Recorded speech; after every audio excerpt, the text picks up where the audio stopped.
Right ராஜாவா, right sir.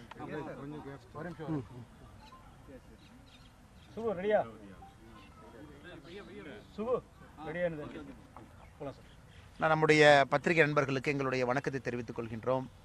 Delhi சட்டப்பேரவை தேர்தலினுடைய கடைசி நாள் பிரச்சாரத்தில் நின்று கொண்டிருக்கின்றோம். என்னோடு நம்முடைய பாரதிய ஜனதா கட்சி புதுடெல்லி அதனுடைய தமிழ் செல்லுடைய தலைவர் அண்ணன் முத்துசாமி உட்பட துணைத் தலைவர்கள் எல்லா டெல்லி முழுவதுமே நம்முடைய தமிழ் செல் சார்பாக பணியாற்றக்கூடிய அன்பு சகோதர சகோதரிகள் என்று கொண்டிருக்கின்றார்கள். இன்னைக்கு நாம் மிக மிக நம்பிக்கையோடு இருக்கின்றோம். 25 ஆண்டுகளுக்கு பிறகு புதுடெல்லியில பாரதிய ஜனதா கட்சியினுடைய ஆட்சி வர இருக்கிறது என்று. 1998க்கு பிறகு 15 ஆண்டுகள் காங்கிரஸ், 10 ஆண்டுகள் ஆம் ஆத்மி இங்கே ஆட்சியில் இருந்திருக்கின்றார்கள். இந்த முறை டெல்லி முழுவதுமே மிகச் சிறப்பான ஒரு சூழ்நிலை. மக்கள் எல்லோரும் முடிவு செய்து விட்டார்கள். எப்படி லோக்சபாவில் தொடர்ந்து 3 முறை டெல்லியில 7க்கு 7 பாரதிய ஜனதா கட்சி கொடுத்தாங்களோ, இந்த முறை நரேந்திர மோடி ஐயாவுடைய கரத்தை வலுப்படுத்த டெல்லியிலே ஆம் ஆத்மி கட்சி இங்கே வேண்டாம், நமக்கு பாரதிய ஜனதா கட்சியினுடைய ஆட்சி வரும்பொழுது மட்டும்தான் டெல்லியில முழுமையாக மத்திய அரசினுடைய திட்டங்கள் தங்கு தடையின்றி வரும். அதே நேரத்தில் ஒரு புதிய டெல்லியை உருவாக்குவதற்கு பாரதிய ஜனதா கட்சியினுடைய விகாஸ் பத்ரா, நம்முடைய தேர்தல் வாக்குறுதியை டெல்லியில் இருக்கக்கூடிய எல்லோரும் பார்த்திருக்கின்றார்கள். குறிப்பாக நம்முடைய வாக்குறுதிகள் எல்லா மக்களையுமே கவர்ந்திருக்கிறது. சகோதரிகளுக்கு, தாய்மார்களுக்கு மாதத்திற்கு 2500 ரூபாய் அவங்க வங்கி கணக்குக்கு, கர்ப்பிணி தாய்மார்களுக்கு, சகோதரிகளுக்கு 21,000 ரூபாய், 6 நியூட்ரிஷன் கிட், அதையெல்லாம் தாண்டி ஒரு கேஸ் சிலிண்டர், ஒரு சிலிண்டர் 500 ரூபாய்க்கு, ஹோலி தீபாவளி பண்டிகைக்கு ஒரு சிலிண்டர் இலவசமாக, அதையெல்லாம் தாண்டி 60 வயதுக்கு மேலே இருக்கக்கூடிய ஓய்வூதியம் பெறுபவர்களுக்கு 2000 2500 உயர்த்தி இருக்கின்றோம். 70 வயதுக்கு மேலே இருக்கக்கூடியவர்களுக்கு ஓய்வூதியம் 2500 3000 உயர்த்தி இருக்கின்றோம். அதெல்லாம் தாண்டி கணவனை இழந்திருக்கக்கூடிய விதவை தாய்மார்களுக்கு 3000 ரூபாய் மாதத்திற்கு பென்ஷன், திவ்யாங்ஸ் மாற்றுத்திறனாளி அன்பு சகோதர சகோதரிகளுக்கு 3000 ரூபாய் மாத பென்ஷன். இதையெல்லாம் கூட எல்லா தரப்பட்ட மக்களும் முடிவு செய்து விட்டார்கள். இந்த முறை பாரதிய ஜனதா கட்சி ஆட்சி வேண்டும். அதே நேரத்தில் ஆம் ஆத்மி கட்சி டெல்லியிலே தத்தளித்துக் கொண்டிருக்கின்றார்கள். காங்கிரஸ் இதற்கு முன்பு உங்களுக்கு தெரியும் 5% கீழே வாக்கு சதவீதம் வாங்கியிருந்தாங்க. இந்த முறையும் அதற்கு கீழே தான் இருக்க போறாங்க. ஆம் ஆத்மி கட்சியை பொறுத்தவரை எல்லா இடத்திலும், அது அரவிந்த் கெஜ்ரிவால் அவர்களாக இருக்கட்டும், தற்போதைய முதலமைச்சர் அதிஷி மலினா அவர்களாக இருக்கட்டும், மணிஷ் சிசோடியா அவர்களாக இருக்கட்டும், அனைத்து இடத்திலும் கூட அவர்களுக்கு மேல மக்களுடைய எதிர்ப்பலை இருக்கு. அதனால் கடுமையாக உழைத்திருக்கக்கூடிய எல்லா அன்பு சகோதரர்கள் நின்று கொண்டிருக்கின்றார்கள். இந்த முறை டெல்லியில் இருக்கக்கூடிய தமிழ் சொந்தங்கள் எல்லோரும் பாரத பிரதமர் நரேந்திர மோடி ஐயாவுடைய கரத்தை வலுப்படுத்த வாக்களித்து இங்கே பாரதிய ஜனதா கட்சியினுடைய ஆட்சியை மலரச் செய்து, மிக முக்கியமாக ஜுகி ஜோபடி அப்படின்னு நம்ம சொல்றோம். இங்க குறிப்பாக நம்முடைய தமிழ் சொந்தங்கள் எல்லாருமே வாழக்கூடிய பகுதி நிறைய இடம் கஷ்டமான ஒரு சூழ்நிலையில் இருக்கு. இன்னைக்கு அதெல்லாம் நம்ம ரெகுலரைஸ் பண்ணி 144க்கு மேற்பட்ட ஜுகி ஜோபடி நம்ம ரெகுலரைஸ் பண்ணி மத்திய அரசுடைய திட்டங்களை கொண்டு வர போறோம். அதுல குறிப்பாக பாரத பிரதமருடைய ஆவாஸ் யோஜனா திட்டத்தின்படி கான்கிரீட் வீட்டை கொண்டு வர போறோம். அதையெல்லாம் நம்முடைய தமிழ் சொந்தங்கள் பெரிதும் எதிர்பார்க்கிறாங்க. அது நடக்கும். இந்தியா முழுவதுமே ஆயுஷ்மான் பாரத் யோஜனா 5 லட்சம் ரூபாய் மருத்துவ காப்பீடு டெல்லியில மட்டும் இல்ல. இந்த முறை டெல்லியில நம்முடைய தேர்தல் வாக்குறுதி 80 லட்சம் பேருக்கு நம்ம ஆட்சிக்கு வந்தவுடன் மோடி ஐயாவுடைய 5 லட்சம் ரூபாய் மருத்துவ காப்பீடோட மாநில அரசு 5 லட்சம் ரூபாய் போட்டு 10 லட்சம் ரூபாய் மருத்துவ காப்பீடு டெல்லி கொண்டு வர்றோம். அதனால எங்களுக்கு மிகுந்த நம்பிக்கை இருக்கு. இந்த பிரச்சாரத்தை கடுமையா உழைச்சிருக்கிறாங்க. கடைசி நாளில் கடைசி நேர பிரச்சாரத்தில் இருக்கின்றோம். நம்பிக்கை இருக்கிறது. 5ஆம் தேதி மக்கள் பாரதிய ஜனதா கட்சிக்கு வாக்களித்து 8ஆம் தேதி வாக்கு எண்ணிக்கையின் பொழுது டெல்லியிலே பாரதிய ஜனதா கட்சியினுடைய ஆட்சி மலரும் என்கின்ற நம்பிக்கை இருக்கு. அதனால் இந்த கடைசி நிகழ்வுக்கு வந்திருக்கக்கூடிய பத்திரிகை நண்பர்களுக்கும் எங்களுடைய நெஞ்சார்ந்த நன்றியை தெரிவித்துக் கொள்கிறோம். டெல்லியில மாத்திரம் தமிழ்நாடு மக்கள் பாப்புலேஷன் கிட்டத்தட்ட 15 லட்சத்திலிருந்து 20 லட்சம் பேர் இருக்காங்க. பாரதிய ஜனதா கட்சி தமிழ்நாட்டு மக்களுக்கு நல்லது செய்யணும்னு நினைச்சிருந்தாக்க ஒரு கேண்டிடேட் டெல்லியில வந்து தமிழ்நாடு மக்களுக்கு ஒரு ரெப்ரசன்டேஷன் கொடுத்திருக்க வேண்டாமா? சும்மா பேசுறது. டெல்லியை பொறுத்த வரைக்கும் மினி பாரத், மினி இந்தியாவாக இருக்கு. உங்களுக்கு தெரியும், இன்னைக்கு நம்முடைய தலைவர்களை அடையாளப்படுத்திக்கிட்டு இருக்கோம். நான் ஒரு விஷயம், அரசியலை பொறுத்தவரை நமக்கு ஒரு கேண்டிடேட் வேண்டும் அப்படின்னா களத்துல கடுமையாக உழைக்கக்கூடிய தலைவர் நின்று கொண்டிருக்கின்றார்கள். எல்லா எலெக்ஷன்லையும் வேலை பார்க்கறாங்க.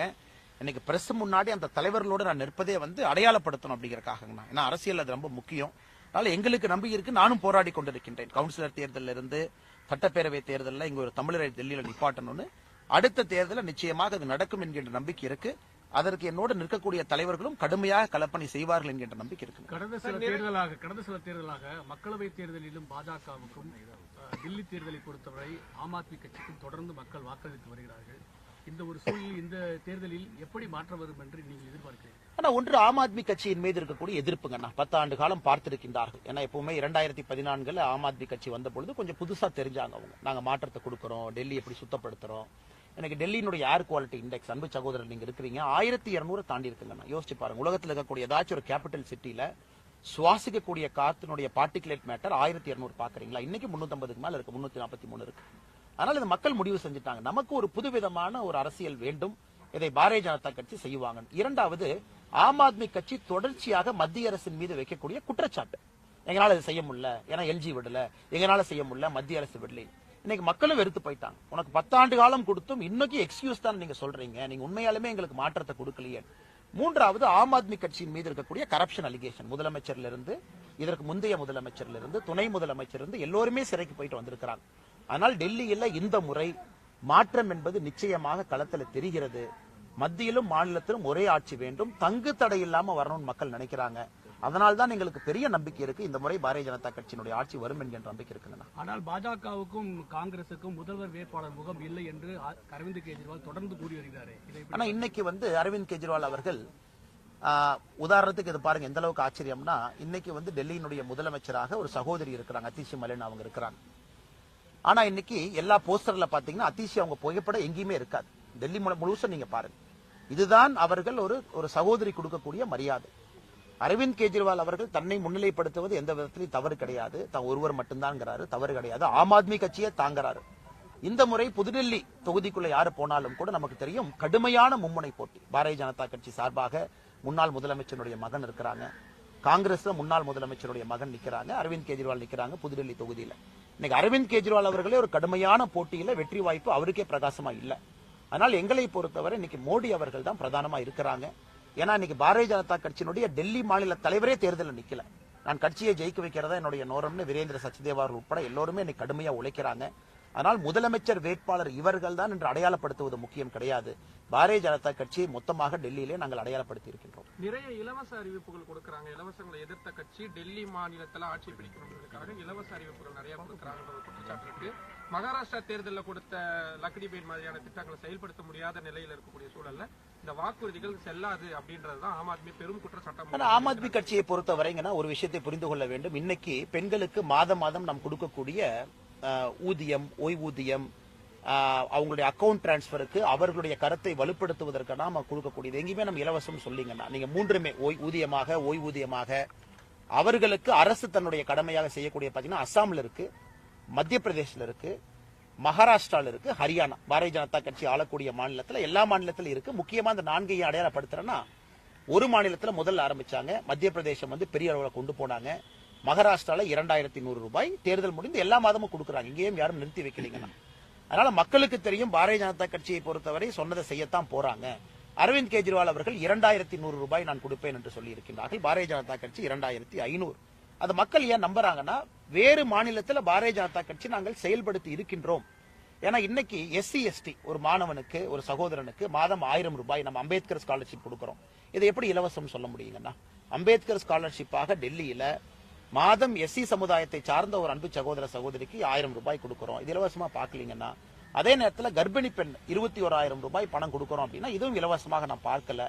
இதை எல்லாமே டெல்லியினுடைய வளர்ச்சிக்கு தான் பார்க்கிறோம். காரணம், டெல்லியில வறுமை கோட்டிற்கு கீழ் இருக்கக்கூடிய மனிதர்கள் இன்னும் அதிகமா தான் இருக்காங்க. 10 ஆண்டு காலம் ஆம் ஆத்மி கட்சி ஆட்சியிலிருந்து வறுமை கோட்டிற்கு கீழ் இருக்கக்கூடிய அன்பு சகோதரர்கள் இல்லாம செஞ்சிருந்தா இன்னைக்கு இந்த பேச்சே வராதேங்கண்ணா. இன்னைக்கு எத்தனை ஜுகி ஜோபடி இருக்கு? 144 ஜுகி ஜோபடி JJ கிளஸ்டரை நாம சொல்றோம் வரைமுறைப்படுத்த போறோம். அதனால் என்னை பொறுத்தவரை மக்கள் ஏற்றுக்கொண்டு விட்டார்கள். மக்களுக்கு இன்றைக்கு இது தேவை இருக்கு. அது SC சமுதாய சகோதர சகோதரிகள் இருந்து பெண் ஆட்டோ டிரைவர்கள் 80% மானியத்தோட 1000 பிங்க் ஆட்டோ. முழுசா நம்முடைய தேர்தல் அறிக்கை என்பது இந்த முறை டெல்லியினுடைய கதாநாயகனாக இருக்கிறது. அதனால் வெற்றி உறுதிங்க. சார், கடந்த காலத்தில் உங்களுக்கு ஞாபகம் இருக்குன்னு நினைக்கிறேன், ஒரு வெங்காயம் விலை ஒரு பாரதிய ஜனதா கட்சி ஆட்சியிலிருந்து தூக்கி எறியப்பட்டது. சுஷ்மா ஸ்வராஜ் முதல்வராக இருந்தாங்க. அப்ப அதே மாதிரி இன்னைக்கு காலகட்டத்தில் பார்த்தீங்கன்னாக்க விலைவாசி கட்டுப்பாட்டுக்கு இல்லாமல் இருக்கு, எங்க பார்த்தாலும் அஃபோர்டபுள்ங்கிறதே இல்லாமல் இருக்கு. அப்படி இருக்கும்போது டெல்லி மக்கள் ஏன் பாரதிய ஜனதா கட்சிக்கு வாக்களிக்கணும்? நல்லா புரிஞ்சுக்கன்னா, 93 to 98 நம்ம பாரதிய ஜனதா கட்சி ஆட்சியில் இருந்த பொழுது 3 முதலமைச்சர்கள் இருந்தாங்க பாரதிய ஜனதா கட்சியில. 3வது கடைசி முதலமைச்சராக அந்த ஆட்சியில் சுஷ்மா ஸ்வராஜ் அம்மா இருந்தாங்க. மதிப்புக்குரிய நம்முடைய பத்திரிகை நண்பர் சொல்வது போல வெங்காய விலை அன்னைக்கு ஒரு பிரச்சனையா தான் இருந்துச்சு. ஆனா இன்னைக்கு நீங்க பாருங்க, மத்திய அரசு மாநில அரசு எல்லா இடத்திலும் நாம் எடுக்கக்கூடிய முயற்சி, ஃபுட் இன்ஃபிளேஷன் இண்டெக்ஸ் பாருங்க, இந்தியாவில் 10 ஆண்டுகள்ல கட்டுக்குள்ளதான் இருக்கு. எங்கேயுமே விலைவாசி உயர்வு உணவை பொறுத்தவரை எங்கேயும் கட்டுக்கடங்காம வெளியே இருக்குன்னு யாருமே சொல்ல முடியாதுங்க. நான் எடுத்து கம்பேர் பண்ணி பாருங்க. குறிப்பா நம்முடைய இன்ஃபிளேஷனே ரிசர்வ் பேங்க் ஆஃப் இந்தியாவே இன்ஃபிளேஷன் டார்கெட்டிங் பண்றாங்க. 4-6% நிறுத்த முயற்சி பண்றாங்க. அதுக்குள்ளதான் நம்ம இருக்கோம். காங்கிரஸ் ஆட்சியை போல விலைவாசி உயர்வு உணவை பொறுத்தவரை 10%, 12% போல. சோ டெல்லியை பொறுத்தவரைக்கும் இது நான் இஷ்யூங்கண்ணா. மத்திய அரசு இதை எல்லாம் கட்டுப்படுத்தி இருக்கிறோம். ஏற்றுமதி இறக்குமதி எப்ப வெங்காயத்தை அலோவ் பண்ணணும், அலோவ் பண்ணக்கூடாது, நீங்க வெங்காயம் கேட்டாலும் நான் சொல்றேங்கன்னா அதே போல எல்லா பொருளுமே. ஆனால் டெல்லியை பொறுத்தவரை இது ஒரு இஷ்யூ கிடையாது. மக்கள் எல்லோரும் மகிழ்ச்சியா தான் இருக்கிறாங்க. மத்திய அரசுடைய பெர்ஃபார்மன்ஸ் இல்லாட்டி தொடர்ந்து 3 முறை நமக்கு 7 கொடுக்கறதுக்கு வாய்ப்பு இல்லை இல்லைங்கண்ணா. இந்த முறை டெல்லி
இன்னும் வேகமாக வளர வேண்டும். 2026 நோக்கி நாங்கள் சில விஷயத்தை அதற்கு முன்பு செய்திருக்க வேண்டும், செஞ்சிட்டோம். அதாவது மாவட்ட தலைவருடைய தேர்தல் எல்லாம் முடிச்சு கொடுத்துட்டோம். நாங்கள் எங்களுடைய தரப்பு தமிழக பாரதிய ஜனதா கட்சியிலிருந்து களத்தை தயார் பண்ணி வச்சிருக்கிறோம். இது எங்களுடைய தேசிய தலைவர் அவங்க முடிவு செய்யணும், எந்த தேதியின் முடிவு செய்யணும். அதன் பிறகு யார் அப்படிங்கறதெல்லாம் முக்கியம் கிடையாதுங்கன்னா, எங்களை பொறுத்தவரை தமிழகத்தில் பாரதிய ஜனதா கட்சி களத்தில் நின்று கொண்டிருக்கிறது தான் முக்கியம். சென்னையில அந்த சேர்ல யார் உட்கார்றாங்க அப்படிங்கிறது முக்கியம் கிடையாதுங்கன்னா. ஏன்னா எல்லா தலைவர்களும் ஒரே நேர்கோட்டு பாதையில பயணம் செய்யும் பொழுது இது அங்கே பிரச்சனை இல்லை என்பது என்னுடைய கருத்துங்கண்ணா. சார், வருமான வரி உச்சவரம் 12 லட்சமா உயர்த்துறது கூட டெல்லி எலெக்ஷனை மனசுல வச்சுதான் பண்ணிருக்காங்க. ஆனா டெல்லி எலெக்ஷன் பொழுது பட்ஜெட் வந்திருக்கு, அப்படித்தான் நாங்க பாக்குறோங்கண்ணா. ஏன்னா நம்ம பல இடத்துல ப்ராமிஸ் பண்ணிருக்கோம். மோடி அவர்கள் பாராளுமன்ற தேர்தல் முடிச்ச உடனே சொன்னாங்க, நடுத்தர மக்களுடைய வலி எனக்கு தெரியுது, நடுத்தர மக்களுடைய வலியை இந்த அரசு உணர்ந்திருக்கிறது, உங்களுக்கு கண்டிப்பா இந்த அரசு நிவாரணம் கொடுக்கும். டெல்லி எலெக்ஷன் அறிவிப்பதற்கு முன்னாடியே நம்ம சொல்லி இந்த மோடி அவர்கள் பல இடத்துல சொல்லியிருக்கிறாங்க. காங்கிரஸ் ஆட்சியை விட்டு சென்ற பொழுது 2,50,000 ரூபாய் வருமான வரி உச்சவரம் இருந்துச்சு. அது 5 லட்சமா மாறிச்சு, 7 லட்சமா மாறிச்சு. இன்னைக்கு காலத்தினுடைய கட்டாயம் நடுத்தர மக்கள் எல்லாரும் வரி செலுத்துறாங்க, வரி எல்லாரும் செலுத்துறாங்க. டாக்ஸ் பேஸ் இம்ப்ரூவ் ஆயிருக்குங்கன்னா, நாம 12 லட்சம் ரூபாய் அதன் மூலமாக வருமான வரி அந்த உச்சவரம்பு நாம நிர்ணயித்தன் மூலமாக அரசுக்கு 1,10,000 கோடி ரூபாய் இழப்பு. அரசுக்கு 1,10,000 கோடி ரூபாய் இழப்பு. கடந்த பட்ஜெட்டை பார்க்கும் பொழுது, கடந்த முறை டாக்ஸ் கலெக்ஷனை பார்க்கும் பொழுது, அது நம்முடைய மதிப்பு மிகுந்த நிர்மலா சீதாராமன் நம்ம சொன்னது போல அது அரசு சாக்ரிஃபைஸ் பண்றதுக்கு தயாரா இருக்கிறோம். ஏன்னா மிடில் கிளாஸ் ஹானஸ்ட் டாக்ஸ் பேரை நம்ம ரிவார்டு பண்ணணும். அவர்கள் எந்த நேரத்திலும் கூட அவங்களுக்கு ஒரு சங்கடம் வரக்கூடாதுன்னு. ஆனால் டெல்லி எலெக்ஷனுக்கும் இதுக்கும் சம்பந்தம் இல்லை. இதற்கு முன்பே நாம் கொடுத்திருக்கின்றோம். பல இடத்துல மோடி அவர்கள் சொல்லி இருக்கின்றார்கள். இன்னைக்கு 12,75,000 வரைக்கும் எக்ஸம்ஷன் எடுத்துக்கலாம். அது மிகப்பெரிய வரப்பிரசாதம். உலக நாடுகள் முழுசும் பாருங்கன்னா எங்கேயுமே இவ்வளவு பெரிய டாக்ஸ் பேஸை நம்ம கிரியேட் பண்ணல. அதே நேரத்தில் ஒரு எக்ஸம்ஷன் அப்படிங்கிறது 12 லட்சம்ங்கிறது ஆச்சரியமான விஷயம். 7 லட்சத்திலிருந்து 12 லட்சம். எந்த அளவுக்கு நடுத்தர மக்களின் மீது மோடி அவர்கள் நம்பிக்கையும் மரியாதையை வைத்திருக்கின்றார்கள் என்பது இந்த பட்ஜெட்ல தெரிஞ்சிருக்காங்க. டெல்லி எலெக்ஷன் பொழுது பட்ஜெட் வந்திருக்கு, அப்படித்தான் நீங்க பாக்கணுங்க. பட்ஜெட்டை பொறுத்தவரை பிப்ரவரி 1ஆம் தேதி கட்டாயம், அடுத்த வருஷம் பிப்ரவரி 1ஆம் தேதி. அந்த நேரத்தில் டெல்லி எலெக்ஷன் வந்திருக்கு. எலெக்ஷனுக்காக எப்பொழுதும் நம்ம இதுக்கு முன்னாடி பட்ஜெட்டை பயன்படுத்தி இருக்கலாமே.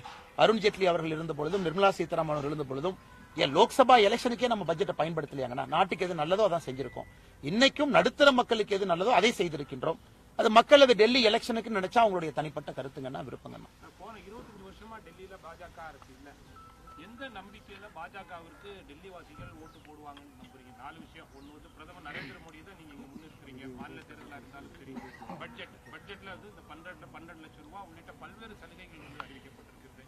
2வது, மாநில பாஜக வந்து அவ்வளவு உறுதியாக இல்ல அப்படின்றதுனாலதான் மோடிஜியை வந்து முன்னிறுத்துறாங்க அப்படின்ற ஒரு இது இருக்கு. இது மட்டும் இல்லாம பாரதிய ஜனதா கட்சிக்கு ஓட்டு போடாத எதிர்கட்சியை சேர்ந்த ஒரு தொகுதியிலையும் 40,000 50,000 பேருடைய வாக்கு அந்த இது வாக்குச்சீட்டுல இருந்து எடுக்கப்பட்டிருக்கு அப்படின்ற ஒரு குற்றச்சாட்டு இருக்கு. இது எல்லாத்தையும் வைத்து பார்க்கும்போது 25 வருஷத்துக்கு மேல பாஜகவிற்கு எந்த நம்பிக்கையில டெல்லி வாசிகள் ஓட்டு போடுவார்கள்னு அண்ணாமலை நம்புறாங்க. நான் எப்பொழுதும் இல்லாத சூழ்நிலை கடந்த ஓராண்டுகள்ல டெல்லி பாரதிய ஜனதா கட்சிக்கு அந்த சூழ்நிலையை நான் பாக்குறேங்கண்ணா. எப்போதும் இல்லாத சூழ்நிலை. உதாரணத்துக்கு காங்கிரசினுடைய டெல்லி தலைவர் பாரதிய ஜனதா கட்சியில் இணைகிறாங்க. இதெல்லாம் ஒரு சூழ்நிலை இறையினாங்க. ஆம் ஆத்மி கட்சியிலிருந்து பெரிய பெரிய தலைவர்கள் நம்ம கிட்ட வர்றாங்க. தொடர்ந்து அதை பாக்குறீங்க. ஏன் நேற்று முன்தினம் 8 ஆம் ஆத்மியினுடைய எம்எல்ஏக்கள் பாரதிய ஜனதா கட்சியில் இணைகிறாங்க. எப்போதும் இல்லாத சூழ்நிலை. இந்த சூழ்நிலை ஏன் அப்படி நடக்குதுங்கண்ணா? எதற்கு காங்கிரஸ் கட்சியினுடைய இல்ல அப்படி இல்லைங்கன்னா எதற்கு காங்கிரஸ் கட்சி அதனுடைய மாநில தலைவர் பாரதிய ஜனதா கட்சிக்கு போறாங்கன்னா பாரதிய ஜனதா கட்சி தான் ஃபியூச்சர் நினைக்கிறாங்க. எல்லா கட்சியும் ஒரு வளர்ச்சி நேர்கோட்டு பயணத்தில் செல்லும் பொழுது மாற்றுக் கட்சி நண்பர்கள் வருவது சகஜம். இன்னைக்கு எதுக்கு லாஸ்ட் ஒரு வருஷமா இத்தனை பேர் வர்றாங்கன்னா ஆம் ஆத்மி கட்சியின் மீது நம்பிக்கை இழந்துட்டாங்க. காங்கிரஸ் கட்சியின் மீது நம்பிக்கை இல்ல. மாநில தலைவர் சேர்றாங்க. ஒன்று சூழ்நிலை, அண்ணன் கேட்ட மாதிரி சூழ்நிலை. எலெக்ஷனுக்கு முன்னாடி இன்னைக்கு எலெக்ஷன் நடக்கும் பொழுது 10 ஆண்டு காலமாக ஆம் ஆத்மி கட்சி எதுவும் செய்யவில்லை என்கின்ற வேதனை. மூன்றாவது போர்டுஜியினுடைய ஹையஸ்ட் பாப்புலாரிட்டி. நான்காவது நம்முடைய தேர்தல் வாக்குறுதி. இந்த நான்கும் தான் உறுதியாக இங்கே பாரதிய ஜனதா கட்சி ஆட்சிக்கு வரும் என்கின்ற நம்பிக்கை இருக்கு. அந்த நம்பிக்கையை உங்கள்கிட்ட வெளிப்படுத்துறோம். தமிழ்நாட்டு டெல்லியை பொறுத்தவரை தமிழ் தலைவர்கள் பாரதிய ஜனதா கட்சியோட தலைவர்கள் அவங்களுக்கு ஒரு போட்டியிடுறதுக்கு வாய்ப்பு கிடைக்காதது அவங்களோட எஸ்டாப்ளிஷ்மெண்ட் இல்லையா? அவங்க அந்த தமிழக மக்கள் மத்தியில ஒரு பிரசித்தி பெற்றவங்களா இல்லாம இருக்கிறது ஒரு முக்கியமான காரணமா இருக்கலாம். கட்டமைப்புக்குள்ள கொண்டு வரணுங்க. அதாவது தலைவர்கள் கடுமையா உழைக்கிறாங்க, களத்தில் இருக்கிறாங்கன்னா கட்டமைப்புக்குள்ள. இப்ப உதாரணத்துக்கு டெல்லி பேரண்ட் பாடி இருக்கு. அதான் சொல்றேங்க டெல்லி இல்ல சொல்றேன் கேள்வி கேட்டீங்க நான் பதில் சொல்றேங்கண்ணா. அண்ணா ஒரு தலைவர் பார்ட்டிக்குள்ள உருவாகணுங்கண்ணா. எனக்கு தமிழ் செல்ல இருக்காங்க, சவுத் இந்தியன் செல்ல தமிழ் செல்ல இருக்காங்க. அவர்களை பேரண்ட் பாடி கொண்டு வரணும். டெல்லி மாநிலத்தினுடைய துணைத் தலைவர், செயலாளர், பொதுச் செயலாளர் இதுக்குள்ள கொண்டு வரணும் தமிழர்களை. அதற்கான முயற்சி போயிட்டு இருக்குங்க. இப்பதான் பேஸ் உருவாகுது. எல்லா தலைவர்களும் கடுமையா கீழ் மட்டத்துல பணி செய்யறாங்க.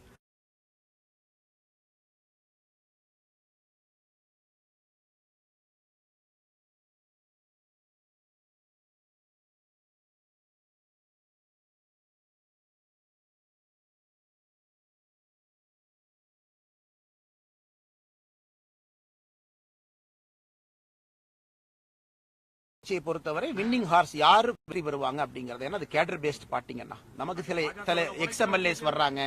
உழைக்கிறவங்க கட்சி பொறுப்பில் இருக்கிறாங்க. பாஜக உழைக்கிறவங்க யாருமே ஒரு பதவி எதிர்பார்த்து உழைக்கிறது இல்லைங்கண்ணா. ஒரு தேசத்துக்காக வேலை பார்க்கறாங்க. அதனால பாரதிய ஜனதா கட்சியில் எப்பொழுதுமே இது பிரச்சனை ஏற்படுத்தாது.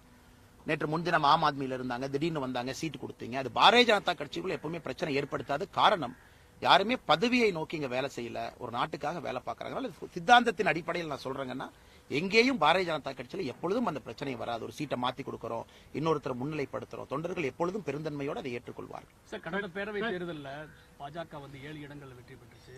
அதற்கு முந்தைய தேர்தலில் 0 இருந்துச்சு. சோ இந்த தேர்தலில் எத்தனை இடங்கள் கிடைக்கும் என்று நீங்க எதிர்பார்க்கறீங்க? 70 சீட்டு டெல்லிங்கன்னா 35 தாண்டணும். ஆம் ஆத்மி கட்சி எப்பொழுதுமே கடத்தி 2 எலெக்ஷன்ல பெரும்பான்மையோடு ஜெயிக்கிறாங்க, பெரிய ஒரு மார்ஜின்ல ஜெயிக்கிறாங்க. லோக்சபா தேர்தல் நம்ம அக்கௌண்ட் பண்ணி பாக்குறோம். ஏன்னா லோக்சபா தேர்தலில் காங்கிரசும் ஆம் ஆத்மியும் ஒன்றா இருந்தே நம்ம ஜெயிச்சிருக்கோம். அந்த நம்பிக்கை, அந்த அடிப்படையில் பாத்தீங்கன்னா எங்கிட்ட இன்னைக்கு ஹானஸ்டா கேட்டீங்கன்னா இன்னைக்கு பாரதிய ஜனதா கட்சி ஒரு கம்ஃபர்டபிள் மெஜாரிட்டியில் நம்ம ஆட்சி அமைப்போம். ஏன்னா 70 ஹாஃப் ஏ மார்க் 36 கம்ஃபர்டபிள் மெஜாரிட்டியில பாரதிய ஜனதா கட்சி ஆட்சி அமைக்கும். ஒரு பெரிய நம்பர் வந்தால் ஆச்சரியப்படுறது இல்லைங்க. வாக்காளர்களுக்கு பாஜக பணம் கொடுக்கிறதாக அரவிந்த் கெஜ்ரிவால் தொடர்ந்து குற்றச்சாட்டு. ஏன்னா அரவிந்த் கெஜ்ரிவால் அவங்க தொகுதியில் ஏற்கனவே சொன்னது போல அவருடைய வெற்றி வாய்ப்பு பிரகாசமா இல்லாத காரணத்தினால அவர் நல்லது எதுவுமே பேசாம கடந்த 3 நாட்களாக ஒன்லி அலிகேஷன், பணம் கொடுக்கறாங்க. எப்பொழுதுமே ஃப்ரண்ட் ஃபுட்ல விளையாடக்கூடிய அரவிந்த் கெஜ்ரிவால் இன்னைக்கு பேக் ஃபுட்ல இருக்கிறாங்க. டெல்லியினுடைய அவருடைய சொந்த தொகுதியில வெளியே பிரச்சாரத்துக்கு கூட அதிக நேரம் கொடுக்க முடியாம தொகுதிக்குள்ள மாட்டி இருக்கிறாங்க. ஆனால் அரவிந்த் கெஜ்ரிவால் அவர்கள் அவரை தற்காத்து கொள்வதற்காக சொல்லக்கூடிய ஒரு ஆயுதமாகத்தான் பணம் கொடுக்கறாங்க பாரதிய ஜனதா கட்சி என்பதை நான் பாக்குறேன். திருப்பரங்குன்றத்தில் 144 போட்டிருக்காங்க. அதை பத்தி மதுரை மாவட்டம் முழுவதுமாக அதாவது என்னன்னா இன்னைக்கு திராவிட முன்னேற்ற கழகம் அங்க இருக்கக்கூடிய ஆட்சியாளர் என்னன்னா திருப்பரங்குன்றத்திற்கு பக்தர்கள் வர்றாங்கன்னா ரெகுலேட் பண்ணணும். அதான் மாநில அரசினுடைய கடமை. எல்லாம் வாங்க, சரி ஓகே, நீங்க பொதுக்கூட்டம் போடணுமா போடுங்க, கண்டன ஆர்ப்பாட்டம் பண்ணணுமா பண்ணிக்கங்க, இதான் இடம், இதான் ரூல்ஸ், இதுக்குள்ள பண்ணுங்க. ஏன்னா இன்னைக்கு திராவிட முன்னேற்ற கழகத்திற்கும் தெரியும் 4ஆம் தேதி திருப்பரங்குன்றத்திற்கு வர இருக்கக்கூடிய முருக பக்தர்கள் பல லட்சங்களை தாண்டி வரப்போறாங்க. இது அவங்களுக்கும் தெரியும். அதனால இன்னைக்கு என்ன ஒரு வரக்கூடிய ஒரு பெரிய டேம்ல இருந்து வரக்கூடிய தண்ணியை எத்தனை நாளைக்கு கேட்டு போட்டு நிறுத்துவீங்கன்னா இதெல்லாம் ஒரு நாள் வெடிக்கத்தான் போகுது. அதனால இன்னைக்கு தற்காலிகமா 144 நாங்க போட்டிருக்கோம் அப்படிங்கிறது தற்காலிகமா ஒரு அணையிலிருந்து வரக்கூடிய வெள்ளத்தை தடுப்பதற்காக 2 இரும்பு கேட்டை போட்டிருக்காங்க. இந்த வெள்ளத்தை எல்லாம் அதை அடிச்சுட்டு போகத்தான் போகுது. அதனால எத்தனை நாளைக்கு ஒன்று ஒரு குறிப்பிட்ட சமூகத்தினுடைய உணர்வை புண்படுத்துவாங்க, இரண்டாவது உணர்வு புண்படுத்தி இருக்கு நாங்க ஜனநாயக முறையில் ஆர்ப்பாட்டம் நடத்துறோம், அனுமதி கொடுத்துட்டு போங்க. யார் எந்த பஸ்ஸை உடைக்கிறாங்க, எந்த லா அண்ட் ஆர்டர் உருவாக்குறாங்க. அதனால் இதை திராவிட முன்னேற்ற கழகம் இன்ன இருக்கக்கூடிய திமுக அரசு வேண்டுமென்றே மக்களை தூண்டுவதற்காகத்தான் அதை செய்யறாங்க. ஆனால் தடையை மீறி மக்கள் வரத்தான் போறாங்கன்னா அமைதியாத்தான் இருக்க போறாங்க. இன்னைக்கு காலையில இருந்தே பாரதிய ஜனதா கட்சியினுடைய தலைவர்களை தொண்டர்களை வீட்டுல போய் சிறை கைதிகளாக வீட்டுல அரெஸ்ட் பண்ணி வச்சிருக்காங்க. எத்தனை நாளைக்கு உங்களால தடுக்க முடியும்? கோபம் கொப்பளித்து வெளியே வரும் பொழுது காட்டாட்டு வெள்ளத்தை தடுத்து நிறுத்துவதற்கு எந்த டேமை போட்டு எந்த ஒரு அணையை கட்டி அவங்க எந்த கேட்டை போட்டு க்ளோஸ் பண்றாங்கன்னு பாப்போங்க. சார் ஒரே ஒரு அண்ணா நீங்க சாப்பிடணும் லேட் ஆச்சு. இஷ்யூல அந்த திராவிட முன்னேற்ற கழகத்தோட கொடியோட ஒரு கார் இது பண்றது, ஆனா அது டோல்கேட்டுக்காக நாங்க கொடியை பயன்படுத்தணும்னு சொல்றது ஏற்றுக்கொள்ளக்கூடிய எனக்கு அவங்க சொல்ற கருத்தில் நம்பிக்கை இல்லைங்கன்னா. ஒரு அக்யூஸ்ட் இன்னைக்கு சினிமா ஹீரோ மாதிரி உட்காந்து பேசுறாரு மைக்கில், நான் இது என் ஊர் இது எங்க அப்பா இது எங்க தாத்தா இது எங்க பாட்டி இதுன்னு. இத்தனை அக்யூஸ்ட் இருக்கிறாங்க. இப்படி இந்த அக்யூஸ்ட் மட்டும் பேசுற வீடியோ அப்படி வெளியே வருது. அக்யூஸ்ட் போலீஸ் கஸ்டடியில் இருக்கும் பொழுது அந்த அக்யூஸ்ட் வீடியோ ஷூட் பண்ணது யாரு? அவரை சஸ்பெண்ட் பண்ணிருக்கணுமா இல்லையா? அதை மீடியா கொடுத்தது யாரு? அவங்கள சஸ்பெண்ட் பண்ண வேங்கை வயல் திடீர்னு 4 அக்யூஸ்ட் பிடிக்கிறாங்க, திடீர்னு ஆடியோ வருது, திடீர்னு வீடியோ வருது. ஈசிஆர் சம்பவத்தில் அக்யூஸ்ட் பிடிக்கிறாங்க, திடீர்னு வீடியோ வருது. ஆனால் திமுக இன்னைக்கு அவங்க அதிகாரத்தை எப்படி பயன்படுத்த ஆரம்பிச்சிட்டாங்கன்னா, கலைஞர் கருணாநிதி அவர்கள் எப்படி கதை திரைக்கதை வசனம் எழுதினாங்களோ இன்னைக்கு திமுகவும் ஆட்சியில எல்லாத்தையும் கதை திரைக்கதை வசனமாக மாற்ற வேண்டும் முடிவு செஞ்சுட்டாங்க. அது எல்லாம் பேராபத்துல போய் முடிய போகுதுங்கன்னா அவர்கள் செய்திருக்கக்கூடிய வீடியோல அந்த காட்சியில் எனக்கு எந்த விதமான நம்பிக்கையும் இல்லைங்கண்ணா. அண்ணே வாங்க எல்லாரும் வாங்க, மைக் வச்சுட்டு வாங்க, வாங்க அண்ணே வாங்க எல்லாரும் வாங்க.